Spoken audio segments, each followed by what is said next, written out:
Le groupe UDR apporte son entier soutien, plein entier, à cette proposition de loi créant l'homicide routier et renforçant la lutte contre la violence routière, en une condition, c'est que vous repreniez le texte initial par une totale réécriture du texte du Sénat, que d'aucuns avant moi ont qualifié d'alambiqué, de confus, de flou, finalement sans intérêt.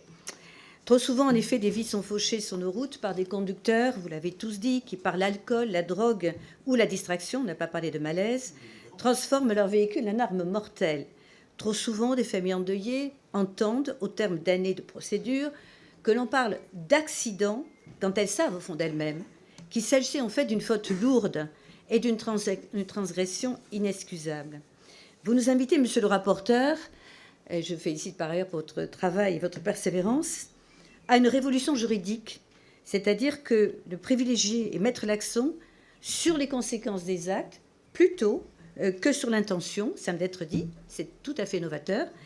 Une demande qui est d'ailleurs légitime des victimes et de leurs familles, l'introduction de l'homicide routier et des blessures routières dans le code pénal constitue incontestablement une reconnaissance de leur souffrance.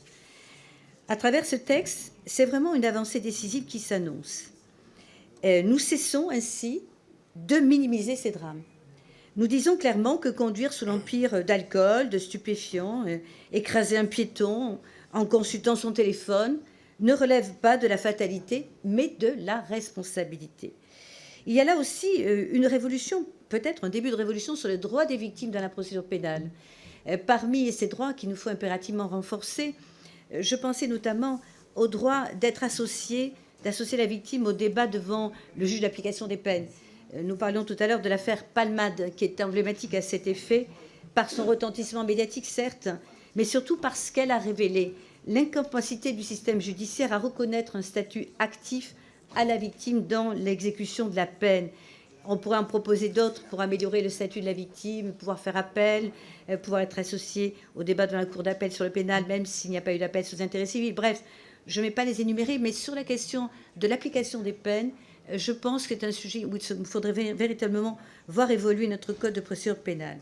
Donc, je reviens à votre texte, les peines planchées prévues, le durcissement des sanctions, l'adaptation au droit, aux dangers modernes comme les rodéos urbains, l'usage compulsif du portable, tout cela nous apparaît vraiment comme une réponse forte à l'exigence de justice et de prévention que nous devons impérativement porter. C'est pourquoi le groupe UDR invite chacun ici à voter ce texte avec conviction, une fois modifié, car protéger nos routes, c'est protéger des vies.